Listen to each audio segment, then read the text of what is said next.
All right. Well, the objective for today, I want to show you some of the things from the MRA conference that I went to last week. I think are really helpful, sort of, not just for third grade, but across all grade levels.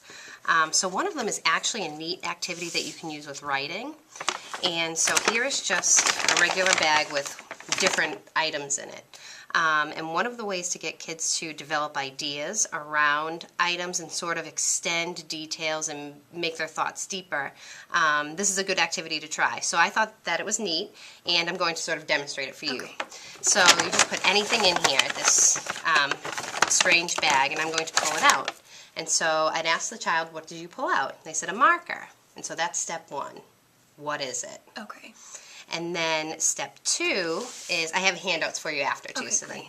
then, step two is, what does it look like? So I could say, it's a marker, it's orange. Okay, I could ask for more details, like there are thin markers, there's heavier markers, maybe they make bolder lines, sort of ask them to elaborate on it. And the third is, what is it used for? So you sort of develop that full sentence. So, what is it? This is a marker. This is an orange, this is a big orange marker used to color my drawings. Maybe in a different classroom they may say, oh, this is a large orange marker I use to color the sun on my solar system poster. So that's how it sort of varies. Okay. And I'll try it with something else just to show how it can be different. So here are Post-it notes. So what is it? Post-it notes. What do they look like? They're yellow, long Post-it notes. What are they used for? They're used to keep notes of things, okay? Or students could say, I use them to track my thinking and reading. I use them to make checklists. My mom uses them as reminders. My teacher uses them as reminders. So you sort of, what it's used for is where it sort of really grows, because what it is and what it looks like will sort of always be similar, but it's nice to sort of have the kids say their different ideas. When I first heard of it, I was thinking that I may start and have like one child pull something each day, just at the beginning of a writing lesson to sort of get their ideas thinking. And then eventually you can always just sort of use the language with them. What is it? What does it look like? What is it used for? So it's just kind of neat. And it can be done with anything in the classroom. Like here's $1. So what is this? It's $1. What does it look like? It looks like, they could say money. It looks old. It looks crinkled. It looks worn.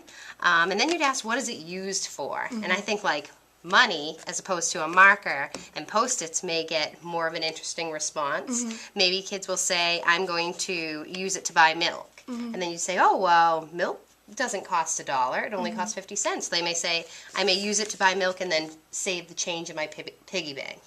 Or maybe I may save it towards something they're looking forward to buying. Or maybe I will use it to buy my mom a Mother's Day gift. So you'll sort of get all those separate answers from different students and however they feel they would use the $1.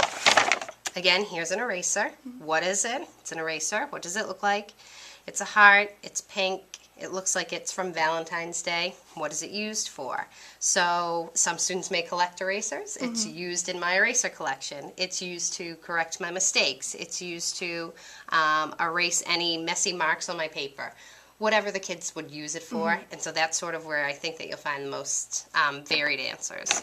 And I have a few other things like a paper clip, strawberry applesauce, I have a dreidel, and I think sort of the more sort of not typical items that are in there, the greater responses I would get, because we saw like with the $1, you could do so much more with it as opposed to the marker, the Post-its, and the erasers. So I thought that that was one nice activity to do just to sort of get the brainstorming process going. And as you teach first grade, I think that it's still doable for first graders. Just the language development too. So we're asking them to be great writers, but they have to be great talkers too. They have to know how to have the language structure and how to say things before they can write them down. So I can see that being really applicable Exactly. in the classroom here. And I think too, even in groups, like you have your kids seated in groups, so maybe you could pull one item per group, and then each child they could sort of describe what it is and what it looks like the same way, but then each child try and come up with a different way to use it, and then share that with the class. So then you have all these different ideas for one item. So it sort of, again, just shows them like there's so much to say about so many different things. So that was one of the things that I thought was just awesome, and it's doable. It's, you learn it today, let's try it tomorrow. So I thought that was good. So I hope that you'd be able to use that. So I know that in first grade you're doing persuasive writing. Yes. So this is sort of a persuasive brochure here, and it sort of piggybacks off this activity.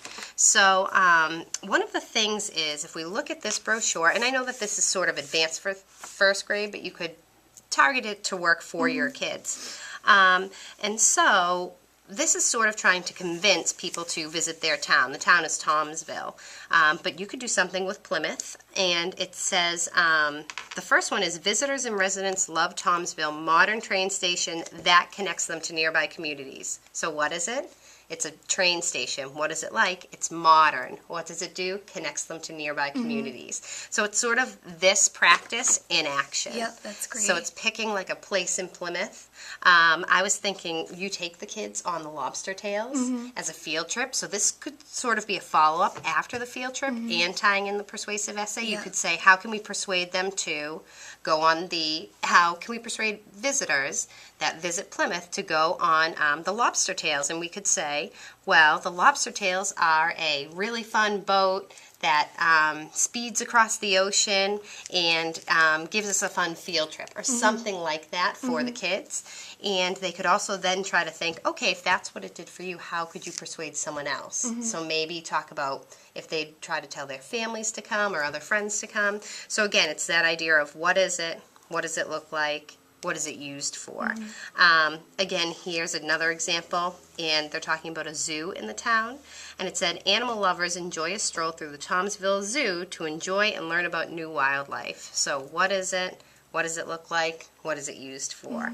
And of course, these are obviously a little advanced, but it can always be sort of targeted towards first grade. And then this one's about the mall, and it says, the beautiful new Tomsville Mall with over 100 stores and restaurants offers shoppers everything they could ever want, all under one roof. So what is it? What does it look like? What is it used for? So again, it's sort of that, getting all parts, sort of rounding off what they have to say, because getting details from kids is sort of difficult. Yes. Especially, or disorganized, yes, too, that they can give a lot of details sometimes, but it's just very disorganized. So this is a real concrete way to scaffold the organization of their thinking and their thoughts. And writing, too. Right. And as you said, too, the verbal part of it is already there for them if we use an activity like this. So then the transition to writing will be a little bit smoother because they've already verbalized their thoughts out loud and have shared thoughts with partners and groups and the whole class. So it's sort of everyone working on it together. And so this actually came from a website called Empowering Writers, and it's empoweringwriters.com. And this handout you can keep. Oh, great. And actually, it's a lot of great ideas. That was one of the best ones that I saw, because I know that a lot of the social studies curriculum relates to our town and community. So I thought that was sort of a good idea, a good follow-up project with other activities. But when we go through this, it talks about expository text, and it literally gives like a whole lesson with the objectives, what you would need for materials, and how you would prepare for it. It includes student pages, and this is all aligned with the Common Core state standards. That's great. And so it's neat, and it's free. I went on the website, and it's free. We don't always have free resources that give you this much. A lot of times it's a taste, and then you have to pay, or you have to sign up and do the free trial. But for example, this Tomsville one is like a whole map of everything. So it's describing the places in town. So again, tied into the community. And then it sort of has teacher pages and student pages. So I'll let you keep this packet, but also I would recommend visiting the website if you have a chance, Okay, just that's because it's really helpful. And I do have another book here for you. Now, I thought that these were great. They were actually free samples at the conference, which was nice because we know that full sets like this can be really expensive. But since we use the Lucy Calkins writing program here, I thought that this would be something that would be useful for you. And this is the first grade one. I have kindergarten and second grade too that you're welcome to, because I know you want to know sort of where they're coming from and where they're going. Whoops. There we go. Perfect. And this is, again, all related to the Common Core standards, so sort of what we're implementing now, but just sort of supporting that, because I know that we have bits and pieces of this Lucy Calkins program now, but we have the older version that's not necessarily related to the Common Core workshop. So if you go through it, it just sort of gives the new topics that in first grade they're required to write about now because of the Common Core standards. So right here, stretching words to spell them. When I saw that, I thought of you and your bulletin board with your snake. But it's really sort of, I went through it and I thought it was user-friendly. And even though it's just a sample, I still thought that it did a nice job of sort of breaking it down to a mini lesson, how we can confer with the kids and coach them, what we should be teaching them, what to look for that active engagement that really keeps students working the whole time. And it's different genres. This one is opinion writing. And see, it is kind of long, even though it's a sample. So judgments, organizing ideas. So it's really sort of everything that you could look for. It's only a sample, but I mean, it's, you know, something. It's an additional resource. Exactly. That would be helpful. Something to support sort of what we already have.